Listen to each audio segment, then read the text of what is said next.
Como está você? Tudo bem? Um prazer muito grande começarmos o programa Fé para Hoje, sua nova atitude, você ser recebido aqui na nossa sala e nós sermos recebidos aí onde você está. É um prazer muito grande estarmos juntos para darmos continuidade ao estudo que estamos fazendo sobre os 10 mandamentos. Hoje vamos tratar do 7º mandamento e do 10º mandamento. Não cobiçarás e não adulterarás. Esses 2 mandamentos que vamos estar tratando neste programa. Pastor Ronaldo de Oliveira, tudo bem, pastor? Tudo bem, graças a Deus. Estamos aí novamente para tratar um assunto sensível, de muito suma delicado. Importância. E a gente tem sempre focado de uma maneira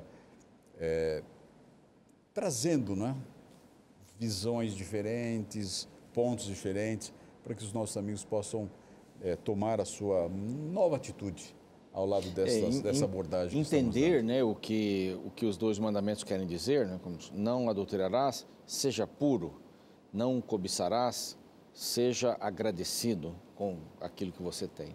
Então, para a gente poder ter uma nova visão, que às vezes até a palavra cobiça acaba perdendo um pouco o sentido, adultério começa a perder um pouco o sentido, para a gente entender o aspecto positivo do mandamento. Temos 2 convidados aqui conosco. Pastor Marcelo Carvalho, tudo bem, pastor? Sim, pastor Edson, é sempre um prazer estar aqui com os amigos a Novo Tempo e participando aqui com vocês. É sempre muito agradável e muito bom para a gente contribuir com a vida de alguém.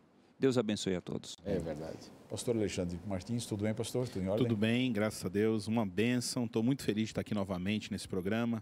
Para mim é uma honra estar participando do Fé para Hoje. Que bom, ficamos contentes. Já falamos um pouquinho das suas atividades, não? Os 2 trabalham com jovens, o pastor Marcelo com jovens um pouco mais adolescentes, não é? Que é a pastoral estudantil que você coordena aqui na região do Vale do Paraíba. Isso, de Guarulhos até Cruzeiro, né? As do nossas Paraíba, 9 não. escolas. Sim, perfeito, exato. Quantas escolas são? São 9 escolas, 8 mil alunos. 8 mil alunos. Isso. E aí você multiplica por 3, pelo menos, para ter aí a influência da família, etc., do trabalho pastoral, que é muito importante para os nossos alunos. Sim. E o professor Alexandre cuida aí da região sul do estado, da capital propriamente dito, e do estado de São Paulo, né? Sul da capital, e aí você vai até Registro, sul do país, ali até do estado. O Vale do Ribeira, né? O lindo Vale do Ribeira. Lindo mesmo. Que pessoal bacana. Maravilhoso. Exato. A juventude ativa nos 2 lugares, como eu já disse. Vale do Ribeira é um paraíso, um lugar muito bonito. São Paulo, um lugar extremamente ativo, uma igreja extremamente presente. É um lugar agradabilíssimo de se trabalhar. Muitas ações. Muito feliz de estar ali. Na comunidade são feitas naquela região. E ali é uma necessidade muito grande, né, pastor? Nós temos muitas comunidades carentes ali. Então, realmente, a igreja tem um grande desafio ali. E, com a graça de Deus, a gente tem cumprido o papel da igreja ali, mas ainda há muito a fazer. Mas Perfeito. Deus tem abençoado. Muito bom. Nós sempre temos uma matéria, e hoje recebemos a matéria do Jackson França, da Associação Norte do Pará. Ele é o jornalista lá, o pastor Paulo Godinho, que é o líder espiritual de toda aquela região. Grande abraço ao Paulo Godinho. Nós agradecemos ao amigo, pastor Paulo, exato, pela gentileza de permitir que o tempo do Jackson fosse dedicado para fazer esta matéria aqui para o programa Fé para Hoje. Então, acompanhem conosco e aí vamos introduzindo o nosso tema. O cenário está pronto. A noiva, o noivo, as testemunhas, o juiz e pais. Com o aumento de casamento, o que cresceu também foi o divórcio. Motivo? Infidelidade. A infidelidade, ela acontece quando a porta está aberta, entra uma terceira pessoa. A mulher casada segue com o carro pela avenida. Faz um trajeto de rotina comum. Estaciona o veículo no pátio de um supermercado. Desce e logo depois se encontra com o amante. Os 2 saem de carro, com a certeza de que não foram vistos por conhecidos. Essa é só uma simulação do que acontece todos os dias.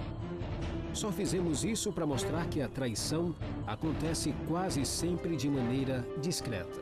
E esse problema afeta a todos, desde os mais pobres até os mais ricos.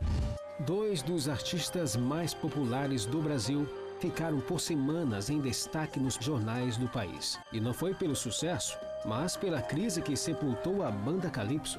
Joelma e Chimbinha foram afetados pela infidelidade conjugal, que colocou o fim da parceria profissional e do casamento de 17 anos.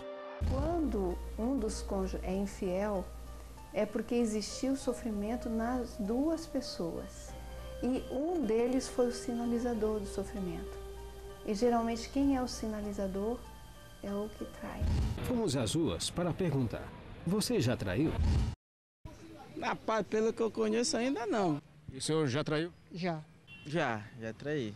Não com ela, sim, mas antes dela, porque eu não acreditava em ninguém. É uma falta de respeito com seu parceiro, né? Se você tá com alguém, você tem que respeitar. Adultério é a prática de infidelidade conjugal, comum para muita gente, mas condenada ao mesmo tempo por nossa sociedade.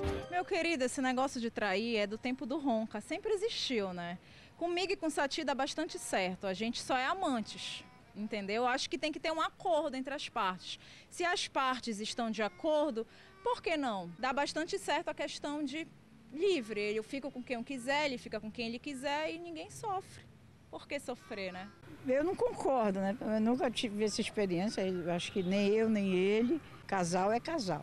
Onde existe amor, não pode existir traição. Existem sim casamentos sem traição e até perdão ao traidor. E perdoar aquela pessoa não é esquecer. Perdoar é relembrar sem mágoas. Ou seja, eu vou lembrar das coisas que aconteceram, mas eu vou dar um outro sentido, não vai existir mais a mágoa.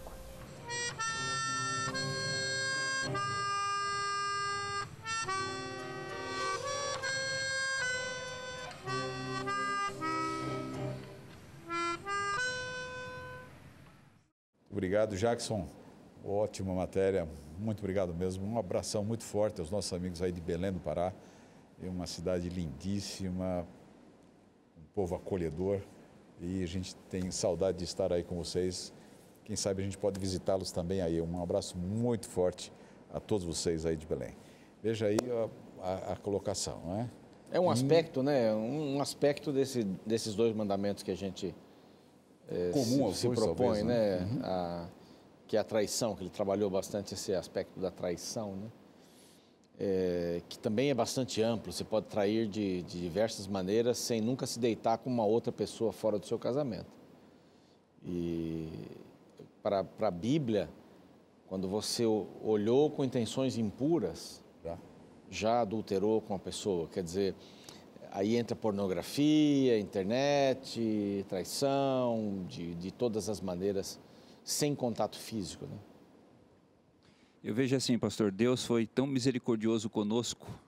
Veja, os anjos não têm sexualidade, mas é o que Jesus falou. A Bíblia fala. Então Deus, sabendo que nós iríamos, Deus já sabia disso, que nós iríamos errar, nós iríamos ter o advento do pecado. Deus foi tão bondoso conosco que mesmo nos fazendo um pouco menor que os anjos, Ele nos deu uma capacidade que só Ele tem, que é a capacidade da relação íntima e da reprodução. Então eu creio que Deus gostaria que a gente se lembrasse de algumas coisas. Primeiro, como é a relação entre eles, Deus Pai, Deus Filho e Deus Espírito Santo, né? Como eles são tão íntimos, como eles são tão próximos e como eles são tão fiéis um ao outro.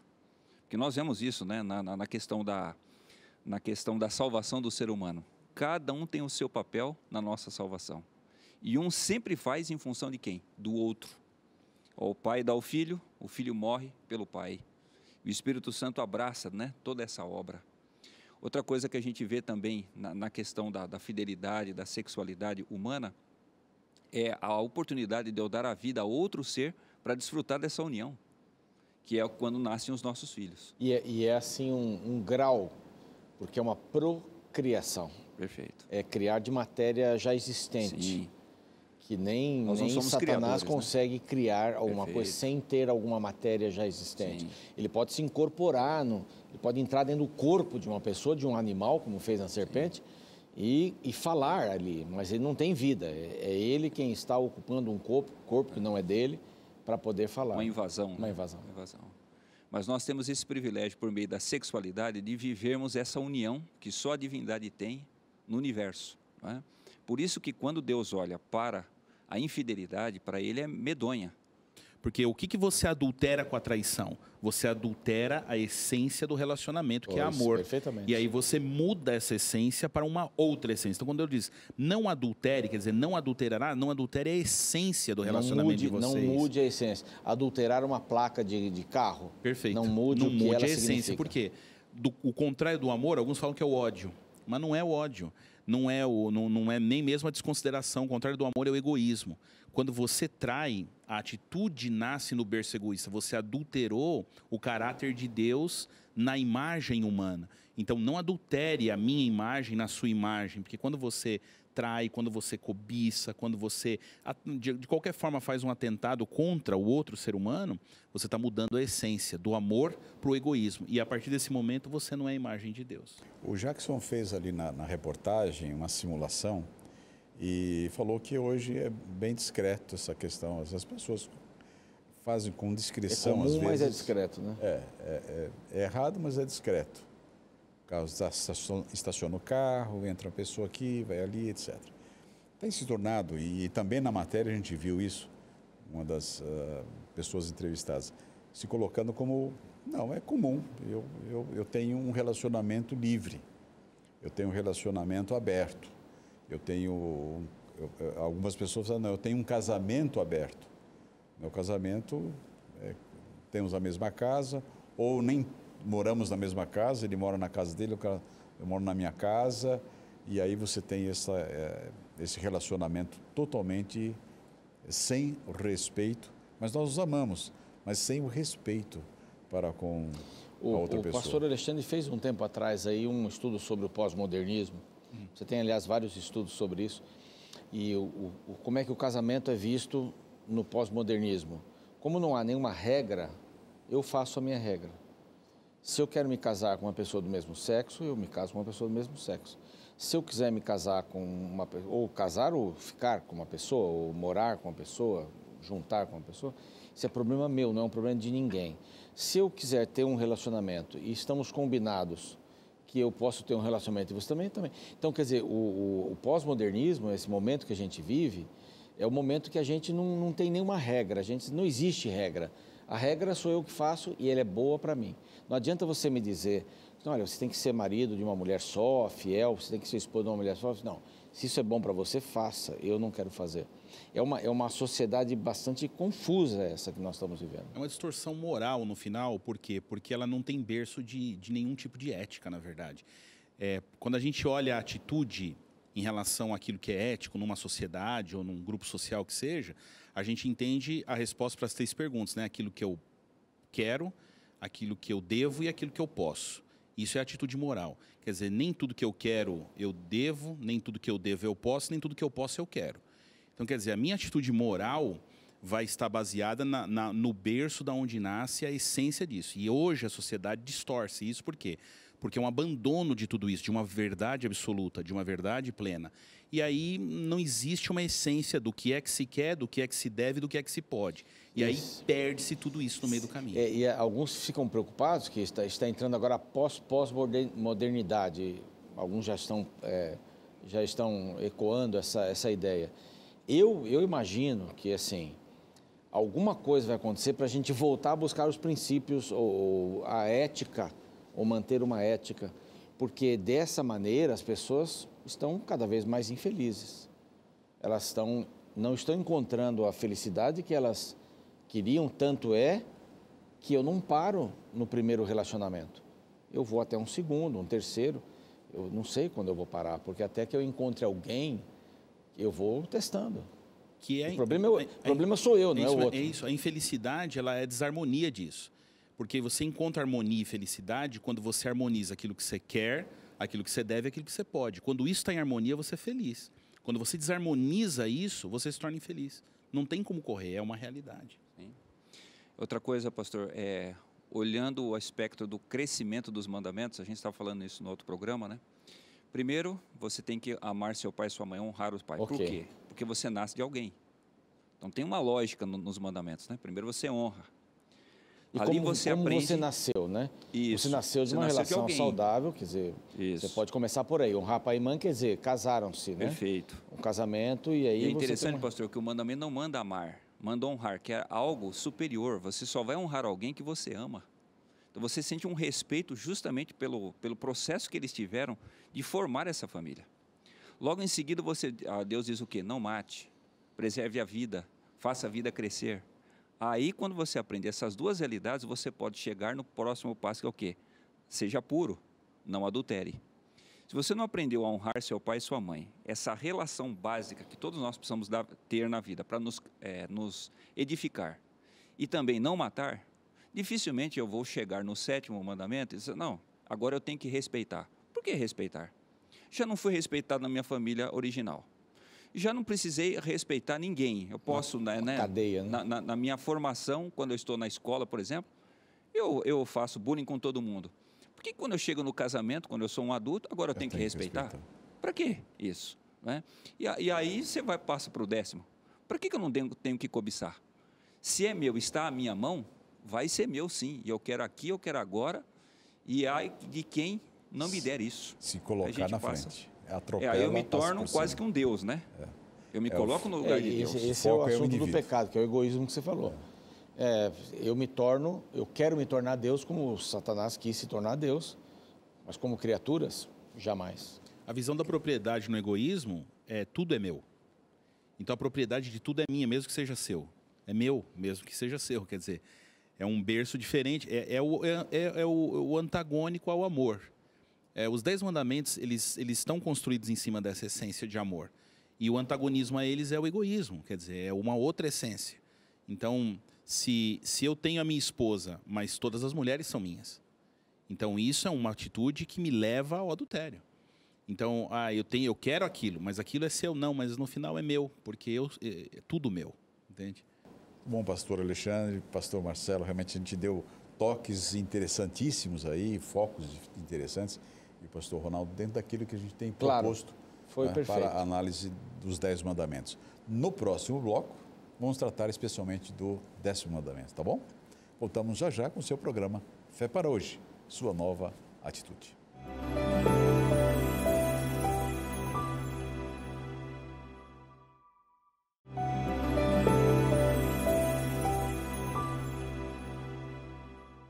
Estamos de volta com o seu programa Fé para Hoje, sua nova atitude. Já tratamos do 7º mandamento no bloco anterior e agora vamos tratar com o pastor Marcelo, pastor Alexandre e pastor Ronaldo sobre o 10º mandamento, que diz o seguinte, em Êxodo 20, verso 17.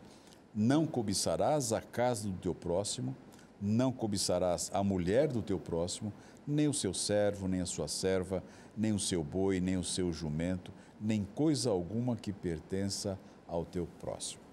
Esta é uma declaração muito interessante e envolve, nessa declaração, tudo aquilo que cerca o próximo, Desde a mulher, servo, filho, filha, etc. Tudo. Mulher, homem, tudo. Marido. Então, aí a colocação. Eu acho interessante, pastor, que ele começa pela casa. No Brasil, hoje em dia, quando você pensa na casa, você pensa naquele prédio onde a pessoa está dentro. Mas na linguagem, para as pessoas que ouviram pela primeira vez, quando Moisés escreveu isto, relatou na Bíblia, casa era o quê? Todo o terreno onde a pessoa morava. Podia ser uma fazenda. E a maioria das pessoas moravam assim, né? A terra passava de pai para filho. Então, tudo que a pessoa tinha na vida estava dentro daquele terreno. Começa por ali. Quer dizer, aquilo que é mais íntimo, aquilo que vai manter a minha vida. Não cobice isso do outro. Depois passa para a mulher. A pessoa pode ser casada ou não, mas o casamento virá um dia, muito provavelmente na vida dessa pessoa. Que o próximo bem que o homem tem é justamente o casamento. Ao lado da sua esposa, ele vai formar a sua nova família. Depois, as pessoas que estão dentro da sua liderança, que geralmente naquele tempo, você tinha os seus escravos ou os seus servos que trabalhavam na roça ali junto com você, para que você mantivesse a sua família. Então, o mandamento, ele faz o quê?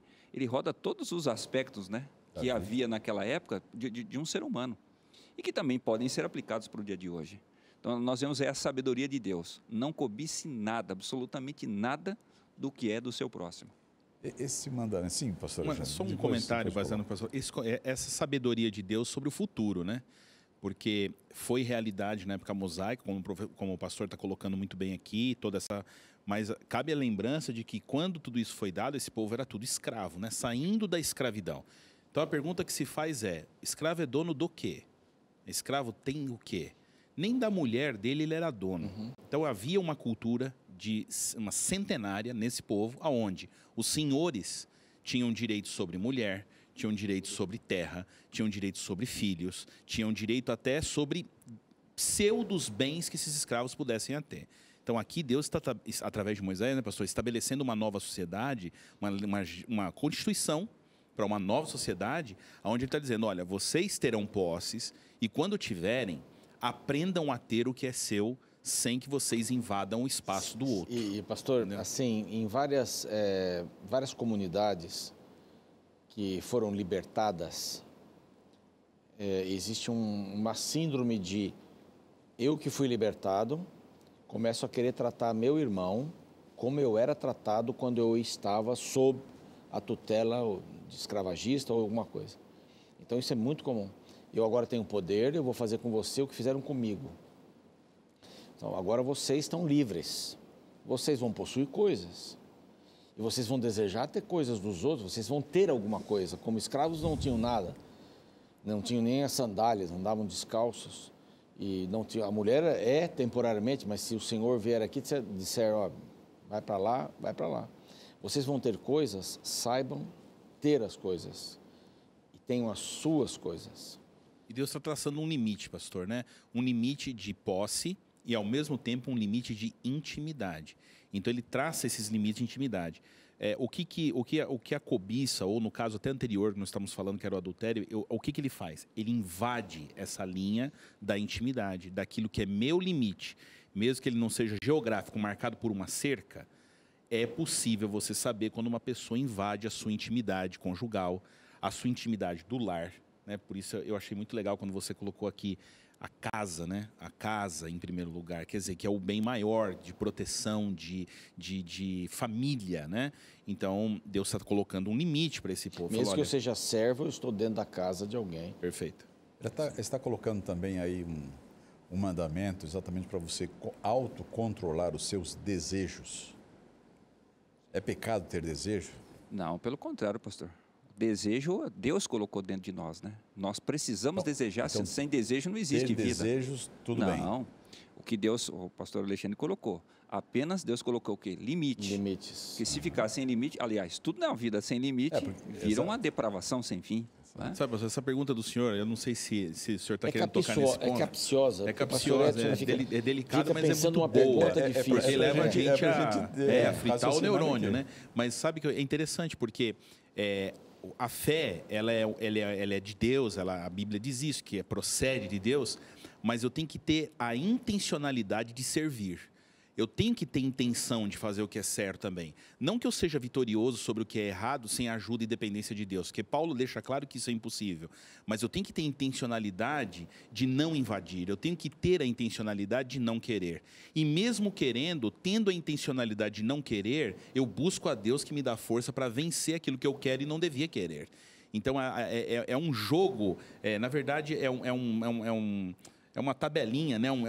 Trocar um passe de bola entre Deus e a humanidade, aonde Deus está dizendo, olha, eu te dou poder para vencer, te dou toda o amparo de força, mas tenha a intencionalidade de me querer, de querer a minha interferência no que se diz respeito àquilo que não é seu e é do outro, mesmo que você queira. Eu posso te dar bênçãos que não são exatamente aquilo que você quer, mas certamente será aquilo que você precisa.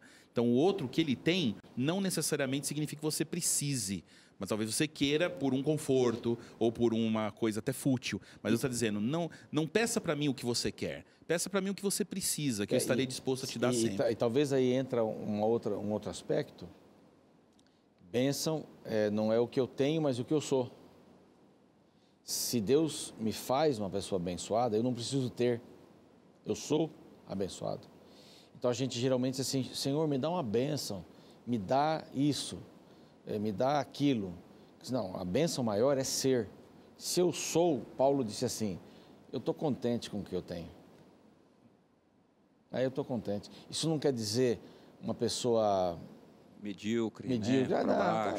Tá bom, né? O arroz está com casca ou sem casca? Está com então toco inteiro, né? Muito conhecido. Mas assim, não é uma pessoa indolente, é uma pessoa que se conforta e em estar nos braços de Deus, que é o melhor lugar. Tem um livro muito legal de um filósofo chamado Newton Bonder, né? Chama Ter ou Não Ter, eis a questão. Eis a que ter ou não ter, parafraseando Shakespeare e tal. Mas eu acho legal a essência desse livro quando ele diz assim, a felicidade plena daquilo que se tem só se encontra quando você tem aquilo que você precisava para subsistir, e não quando você tem aquilo que é supérfluo. Porque muitas pessoas mergulham na futilidade tendo posses e muita coisa, e a impressão que dá é que quanto mais tem, muitas vezes quer mais e não consegue achar paz. E aí Deus está falando, não cobiça, ou seja, seja agradecido, seja feliz com o que você tem. Tua esposa, seja feliz, tua casa, teus pertences, né? Pastor, existe um tipo de rato, ele é conhecido geralmente como rato americano. E esse rato, ele faz o seguinte, onde ele passar, o que ele ver, isso faz brilhar os olhos dele, ele leva para o ninho. Só que o que acontece é o seguinte, ele faz o ninho, vai tendo a ninhada, e os filhotes vão ficando ali com ele. E tudo que ele pega, ele vai levando lá para dentro. Daqui a pouco o ninho não dá nem para entrar. Os cientistas já acharam lá prego, já acharam óculos, já acharam até dentadura. Eu te pergunto, para que um rato vai usar prego? Para que um rato vai usar óculos? Pior, por que vai usar dentadura? Não é verdade? Mas ele olha aquilo e faz o quê? Não, eu preciso ter. E é aquilo que a gente estava dizendo. A cobiça, ela é uma coisa ilógica. Primeiro, você cobiça um negócio que Deus não te deu porque você não precisava. Imagina, por exemplo, um elefante falando, não, mas eu queria voar que nem um passarinho. Amigo, eu te fiz com 12 toneladas. Imagina 12 toneladas você voando, a hora que cair daí. Não é? Outra coisa, quando você cobiça algo, geralmente você cobiça coisas que você, por você não poder ter, você terá que roubar do outro para estar com você. Então você vai passar do limite. E pior ainda, ao você ter aquilo não vai te satisfazer.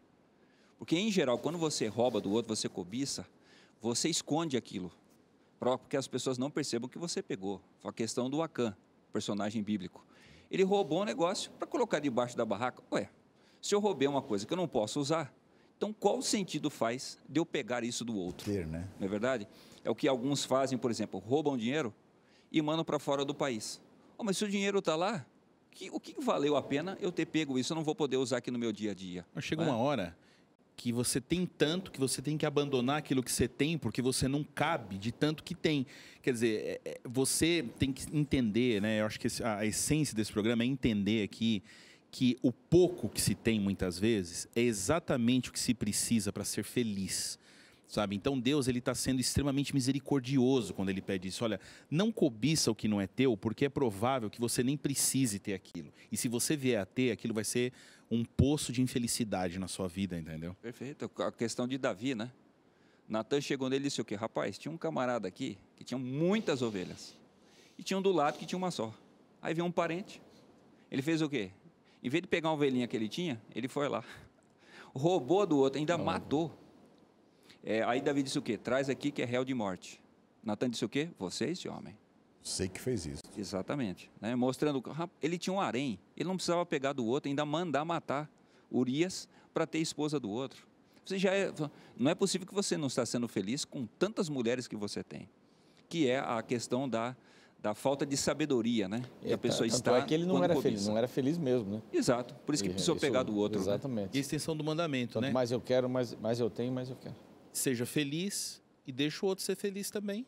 Quer dizer, ame a um próximo como você ama você mesmo. Seja feliz, agradeça pelo que você tem e deixa o outro ser feliz com o que ele tem. Não vai lá tirar dele a felicidade dele, pegando algo que talvez não seja sua e que provavelmente não será. E mesmo quando, como o Salmo diz, né, o salmista fica incomodado porque os ricos prosperam, né? Então, os ricos, então ele está dizendo, eu gostaria de ter o que eles têm. Porque eu quero prosperar também. Então parece que o Senhor não me faz prosperar. Ele fala assim, não, deixa o rico ter tudo que ele tiver, mais ainda um pouco, que é só o que ele tem. Ele não tem mais. Deixa ele desfrutar. Deixa ele desfrutar. Porque ele só vai ter esse momento vida. Mesmo. Então você não. Você está juntando o texto do Antigo com o Novo, né, Testamento, você está juntando tesouros num lugar onde não se preocupe, você não vai perder nada. A traça não rói, o ladrão não rouba. Então, seja agradecido. Parece que o antídoto para a cobiça é justamente ser agradecido. Nossa, pastor, você me fez lembrar de uma história super conhecida, que talvez não está nem ligada diretamente a fator cobiça, mas você me fez lembrar da história do filho pródigo, né? Que quando o filho que gastou tudo que tinha e que o pai tinha, volta, o irmão diz, mas eu sempre tive aqui te servir e você nunca me deu uma festa. E a resposta do pai é o seguinte, mas você sempre me teve. Sabe, isso é muito profundo, você sempre me teve. Quer dizer, o que é mais importante se ter? Essa é uma pergunta importante de se responder. Qual é a posse mais importante? Né? E nesse caso, o pai responde para o filho, filho, essa revolta sua não tem razão de ser, você sempre teve a mim. Sempre teve tudo, né? Sempre teve tudo. Sempre estava tudo aqui à sua disposição. E ele cobiçou a vida lascívia do irmão, mesmo permanecendo. Sabe? Então é interessante. É uma palavra interessante. Aquele meu irmão está numa boa lá e eu estou aqui trabalhando, aquele sem vergonha. Você me fez lembrar também da origem do pecado, né? Lúcifer, qual era o privilégio que ele tinha? Está no monte de Deus. Isso, na presença do Senhor. Ele era o camarada que mais sentia prazer em servir a Deus. Por isso que ele era o primeiro do universo. No momento que ele quis, não, eu quero ter o que o Senhor tem, ele perdeu tudo. Se tornou adversário de Deus. Ele não queria o caráter de Deus, ele queria o poder de Deus, as coisas, né? Exatamente. É como o irmão do filho pródigo. Diz assim, filho, você tem a mim. Você já tem tudo. Lúcifer, você tem a mim, você não precisa ter o meu poder. Só imita o meu caráter. Porque ele entendeu que o mais importante era ter o que Deus tinha e não ter o que Deus é, a pessoa de Deus, né? Sendo que esse é o maior valor. Aí, pastor, fazendo aquele de novo, né? Aquele caminho. Quando eu entendo que o meu pai e minha mãe são o meu maior valor no 5º mandamento, então eu entendo o quê? O valor da vida. Poxa, ter o meu pai, os valores que eles me passam, isso aí é a base de tudo. Aí eu passo para o 6º mandamento. Então não preciso matar. Para que eu vou matar o outro, sendo que eu já estou satisfeito com a relação familiar? Aí eu passo para o 7º mandamento. Se eu tenho a minha esposa, ela é suficiente para mim. E todos nós aqui somos casados, a gente sabe, a nossa esposa é, muitas vezes, mais do que suficiente para nós. Né? A gente olha para ele e fala assim, rapaz, eu não merecia. Tudo que essa mulher me dá, eu não mereço. A presença dela, o carinho, os filhos, né, que eu tenho em comum, isso é maravilhoso. Aí eu não preciso nem chegar no 10º mandamento. Para que eu vou cobiçar se eu já estou satisfeito? Se Deus já me encheu a vida de graça, de misericórdia e de bondade. Aí vem a gratidão, né? Que é talvez o elo maior que o ser humano tem que ter com a divindade é essa, né? Senhor, o tempo todo eu estou grato, estou feliz por aquilo que o Senhor me deu. Esse é um posicionamento de novas atitudes, né? A gente ver a vida com essas perspectivas que foram apresentadas aqui, para se tomar uma nova visão da sua própria existência, né? Daquilo que você tem, da como você trata as pessoas, uma atitude de como você lida com a sua própria família, com o seu semelhante, não? São atitudes que vão permeando, vão mudando, vão moldando, não é? Quando a gente lê, quando a gente estuda a palavra de Deus. Eu creio que esses mandamentos, esses 10 mandamentos, esta série, tem nos ajudado a ver isso, não, pastor Ronaldo? Essa visão não profundamente teológica em si, pegando os textos, não. Ou doutrinária, né? Mas dentro dessa visão prática, não é? Do dia a dia. É exatamente essa a proposta, você mudar o seu comportamento diante deste mandamento. Né? E apesar desse, obviamente, não ser o último programa dessa série, mas a gente está falando do último mandamento, né? E é interessante perceber que ele termina os 10 mandamentos porque ele está libertando, né? Eu sou o Senhor que te libertou. E ele está dizendo, faça o mesmo, né? O não cobiçar é o seguinte, eu não quis tudo para mim, eu não quis ter vocês como posse, vocês são livres, mas respeitem a liberdade do outro. Essa é uma atitude extremamente de cidadania humana, de respeitar a pessoa que está ao seu lado, o espaço dela, o que é dela. Ou seja, eu vivo aqui como um cristão, não simplesmente professando uma placa religiosa, mas eu vivo nesse mundo como cristão, respeitando e seguindo o exemplo que o meu Deus me deu de respeitar a liberdade do outro, né, os pertences do outro. Então, ele encerra dizendo, façam o que eu fiz. Libertem as pessoas e permitam que elas sejam livres e agradecidas. Amém.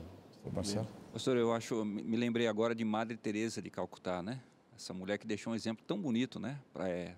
De cidadania, né? Ela vivia no meio de reis e presidentes. Era chamada, era conclamada, mas o trabalho dela era lá, junto às pessoas que estavam à beira da morte. Uma vez um presidente disse para ela assim: mas madre, por que você faz esse trabalho? Praticamente não tem resultado na sua vida ou na vida humana. Disse assim: não, tem sim. Primeiro, Deus não me chamou para um ministério de sucesso, Ele me chamou para um ministério de sacrifício. Então eu sei qual o meu lugar no mundo. Segunda coisa, se essas pessoas não tiveram uma valorização durante a vida, eu quero que elas pelo menos percebam que no momento da sua morte, elas tiveram a valorização. Morram dignamente. Exatamente. Então era uma mulher que conseguia enxergar tudo isso. Ela se encontrou no mundo e por isso ela sabia fazer o quê? Eu vou fazer o bem ao próximo, eu vou amar, mesmo que seja só no momento da morte. Que exemplo bonito, né? Ela nos deixou. Perfeito. Muito obrigado, pastor Marcelo, pastor Alexandre, grato por estar aqui conosco e colocar diversos pontos, ângulos diferentes para esses 2 mandamentos que estudamos. Pastor Ronaldo, obrigado. O senhor retorna dentro de alguns minutinhos, abrindo a palavra de Deus e tirando uma lição para a nossa vida. Certamente vai falar ao seu coração, ao nosso coração. O programa Fé para hoje é isto, é provocar em você uma nova atitude.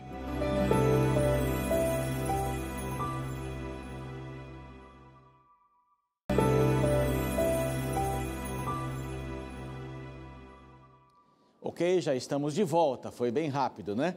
Este é o seu programa Fé para hoje, sua nova atitude. Quero oferecer para você a revista Princípios, ela é gratuita, basta você entrar no nosso blog, fazer a sua inscrição no ícone que tem a revista e receber aí na sua casa, no seu escritório, onde você quiser, gratuitamente essa revista que tem os temas bíblicos ou vários temas bíblicos sistematizados, preparados de uma maneira muito pedagógica, pessoas bem inteligentes prepararam este material, está bonito, uma diagramação bonita, fala sobre os 10 mandamentos, fala sobre outros temas como oração, a volta de Jesus, algumas profecias também são mencionadas, a profecia de Daniel capítulo 2, e aqui você vai poder então estudar, se você não conhece nada, vai aprender.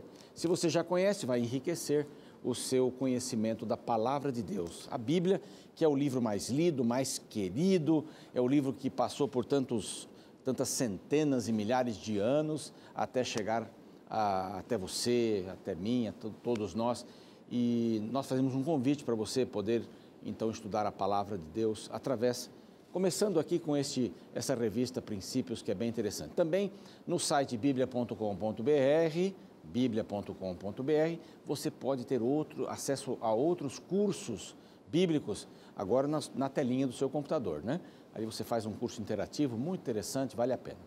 Se você quer conversar conosco, basta então abrir o nosso site, que está aqui também, e o site aliás, não é site, é a página, né? Página do Facebook. Você pode entrar ali, dar sugestões, falar conosco, ver os vídeos e interagir conosco. Nós temos muito interesse que você faça isso, tá bem?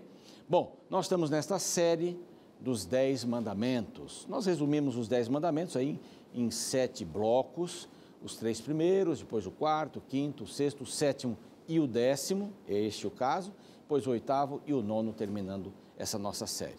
Para dar uma visão bastante prática dos mandamentos, nós não queremos que você olhe para os mandamentos como alguma coisa ultrapassada, porque eles são atuais, são necessários, como você que está nos acompanhando e tem sabido disso. Se você perdeu os programas anteriores, não tem problema, basta você entrar no nosso canal do YouTube, ali estarão todos os programas inteiros para você não perder nada, para acompanhar esta série maravilhosa dos 10 mandamentos. Temos trazido aqui convidados excelentes, você viu o programa de hoje, pessoas que são estudiosas da Palavra de Deus, têm bastante intimidade com esta visão dos 10 mandamentos como sendo nossos amigos ou mandamentos amigos para nos conduzir a uma vida mais feliz e também nos dizer que não podemos fazê-los ou cumpri-los sem a presença de Cristo em nossa vida. Nós não somos aqueles que fazem ou cumprem os mandamentos para serem salvos, né? Nós não fazemos isso, não podemos fazer isso. Os mandamentos não salvam ninguém, apenas Jesus Cristo e a sua graça. Tenha isso bem em sua mente sempre que que se lembrar de estudar esse tema que é tão bonito, tão gostoso.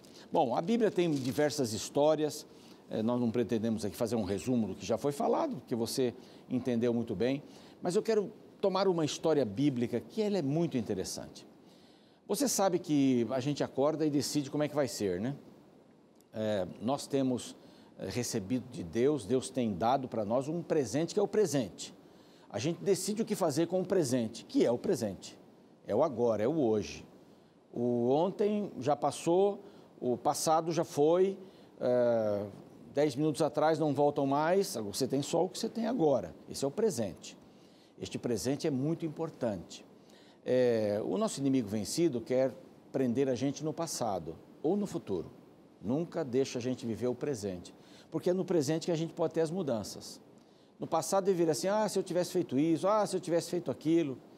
No futuro é quando você diz assim, um dia eu vou fazer, sim, um dia eu vou mudar, eu vou deixar de beber, eu vou deixar disso, daquilo, no futuro. Não. Quando você começa a pensar no presente, eu acho que tremem todas as hostes negativas aí, malignas, porque é o lugar que você pode mudar, é o presente, tomar decisões hoje. Por isso, fé para hoje, sua nova atitude. Uma atitude tem que tomar agora. Está nas minhas mãos toda a minha vida, mas eu tenho o presente para resolver isso. O passado já foi. Se eu errei, não posso fazer nada por isso. Tenho consequências, tal, mas Deus me perdoa e Ele quer que eu mexa no meu presente, no hoje, no agora, neste momento. Então, aproveite este momento. Nós vamos abrir a palavra de Deus e vamos considerar mais algumas coisas importantes sobre o tema de hoje, o 7º e o 10º mandamentos. Bom, o livro é João, o capítulo é 8. No começo do 8, essa é uma história exclusiva de João. Nós acreditamos que João tem escrito o livro que leva o seu nome.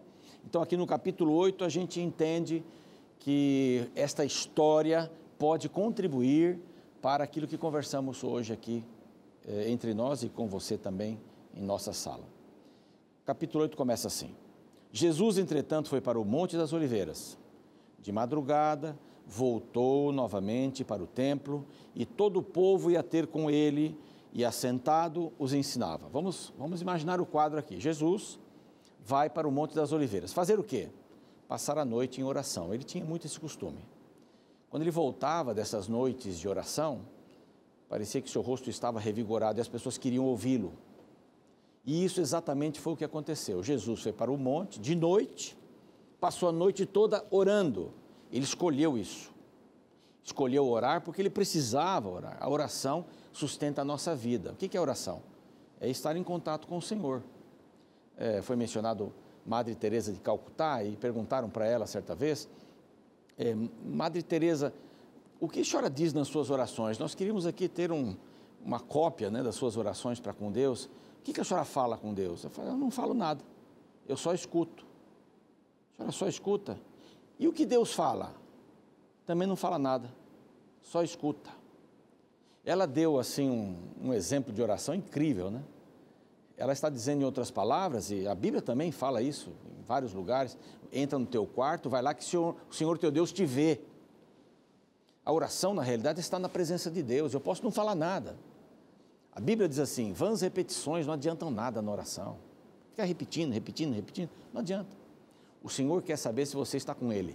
Está comigo? Na oração a gente mostra isso, eu estou do seu lado. Jesus precisava várias vezes sair, ir para um lugar distante, e ele escolheu passar a noite em oração para estar bem durante o dia e ensinar o povo lá no templo. E ele chegou no templo e foi ensinando o povo. Nessa mesma noite alguma coisa aconteceu. O verso 2 diz que os escribas e fariseus trouxeram uma mulher ao Senhor. Que mulher é essa? Essa mulher foi pega em adultério. Eles a viram no adultério.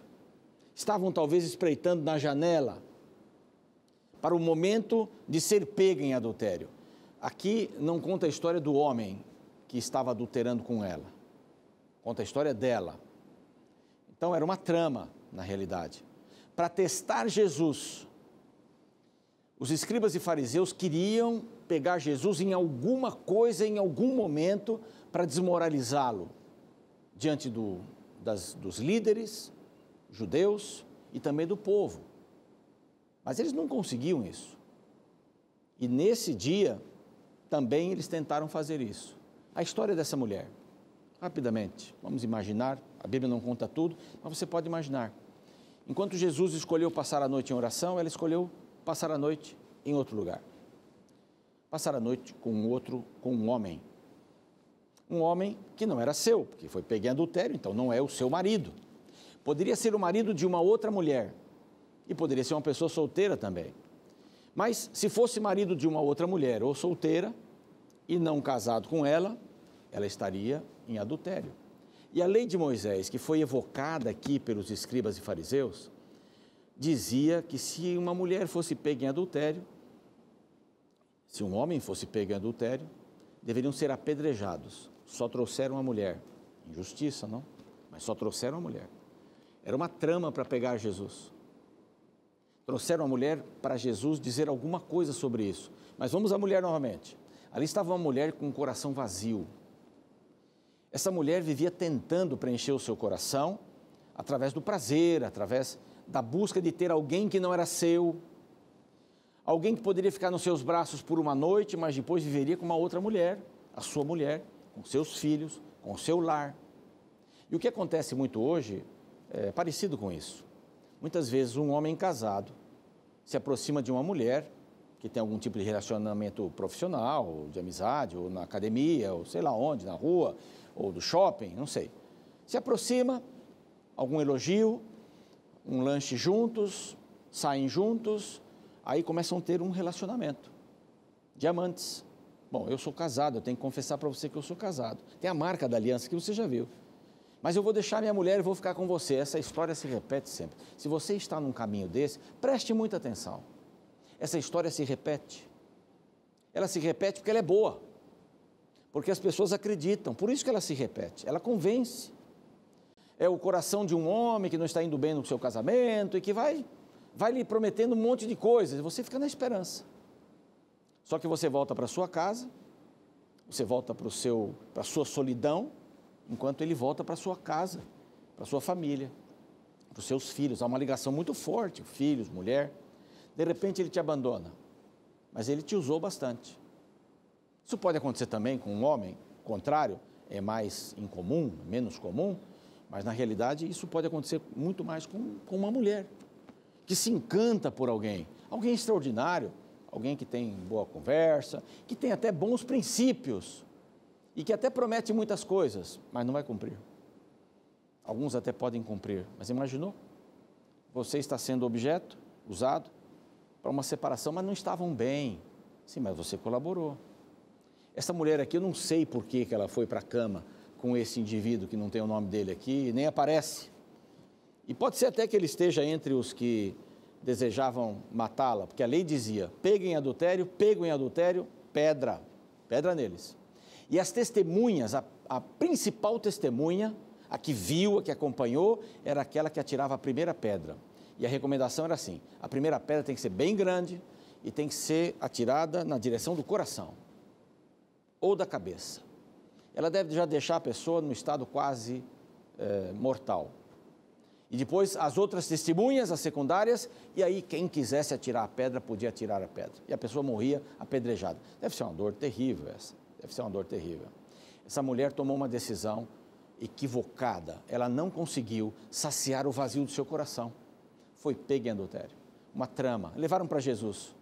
Estavam passando para apedrejá-la lá fora da cidade e pararam ali mesmo no templo, que não era o costume apedrejar dentro da cidade, era fora da cidade. Pararam no templo porque aproveitaram e cometeram o maior erro da vida deles. Diante de Jesus, Senhor, a Bíblia continua dizendo aqui, esta mulher foi pega em adultério. O que é que o Senhor fala? Bom, uma trama. Se ele diz assim, tudo bem, deixa ela aí, coitada, ela não tem problema. Eles iam dizer, frouxo, não cumpre a lei, não gosta de Moisés, não é dos nossos, não ouçam esse homem. Se ele dissesse, podem matá-la, quem teria dado a ordem era ele. Ele que supostamente não tinha visto nada, não foi o que foi buscá-la, ele deveria ser acusado de ter incitado a multidão a matá-la, tirar uma vida. Bom, ele não fez nenhuma coisa nem outra, ele se agachou no chão e começou a escrever. Eu não sei o que ele estava escrevendo. Não sei o que ele estava escrevendo. Mas ele se levantou depois de escrever algumas coisas no chão, e se supõe que ele estava escrevendo pecados comuns, mas a frase dele é muito mais forte do que escrever qualquer coisa no chão. Ele disse assim: bom, vocês querem fazer então? Tá bom. Quem não tiver um pecado, atire a primeira pedra. Ou quem não tiver pecados, atire a primeira pedra. Bom, a primeira pedra tinha que ser atirada pela testemunha principal. Comunidade pequena, as pessoas se conheciam, e sei lá se o camarada que ia tirar a primeira pedra, que era a testemunha principal, devia alguma coisa para alguém que estava ali, e disse: acho que eu não vou tirar não, porque eu estou devendo ali, eu fiz isso. E aí um outro que também era testemunha, ficou pensando assim: bom, vai, você que é o principal, atira, pode ir, atira primeiro. Ninguém atirou pedra nenhuma. Começaram a sair. Ficou só Jesus e a mulher. Cadê os discípulos? Onde estão os que estavam assistindo Jesus no templo? Todos foram, todos tinham pecados. Jesus se agachou, olhou para a moça e disse assim: onde estão os teus acusadores? Ela levantou a cabeça, porque estava agachada, e disse: não sei, foram embora. E disse assim: pois eu também não te condeno. Quer ver uma coisa interessante? Jesus sabe todas as coisas. Com a história de Filipe e Natanael, quando Filipe foi chamado, Jesus disse assim: eu já tinha te visto lá debaixo da árvore. Jesus sabia tudo. Ele era a testemunha que poderia dar a primeira pedra, e não foi. Ele é aquele que conhece toda a nossa vida e não atira a primeira pedra. É aquele que nos oferece o perdão, nos oferece a segunda chance. Eu também não te condeno. Agora, filha, vai e não peques mais. Muda de vida. Essa vida não vai lhe trazer nada. Escolha uma outra vida, uma vida perto de mim. Eu sou aquele que liberta, que libera. Eu sou aquele que poderia apedrejar você ou atirar a primeira pedra. Mas não vou fazer isso, porque eu também não te condeno. Não importa onde você tenha chegado, na cobiça, no adultério, em qualquer situação da vida, você sempre terá alguém para te defender. Nosso advogado, Jesus Cristo, o justo. Confie nele. Não há pecado que ele não possa perdoar. Você não foi longe demais. Pode voltar e pode não ir mais neste caminho. Ele vai lhe dar forças. Vamos orar? Eu quero orar por você nesse momento. Pai querido, não importa onde estejamos andando nesse momento, talvez tenhamos já ferido este aspecto da pureza. O Senhor é capaz de não atirar a primeira pedra, muito pelo contrário, de olhar para nós e nos ajudar a levantar. O Senhor vai dizer para cada um de nós: agora você se levanta, vai e não peca mais, filho. Ande comigo para a sua vida ter uma transformação. Eu estou com você, eu defendo você, eu amo você. Sou eu quem perdoa os seus pecados, se você os confessar de coração. Aceita o perdão. É o que nós queremos esse perdão. Dá-nos esse perdão, Senhor. Dá-nos esta visão de que o Senhor está do nosso lado e não nos deixa sozinhos nunca. Te rogamos estas bênçãos em nome de Jesus. Amém. Obrigado por hoje. Estivemos juntos com o programa Fé para Hoje. Sua nova atitude. Faça a escolha certa, sempre ao lado de Jesus. Esperamos você para o nosso próximo encontro aqui, na nossa sala do programa Fé para Hoje. Sua nova atitude. Um abraço, até lá, Deus te abençoe.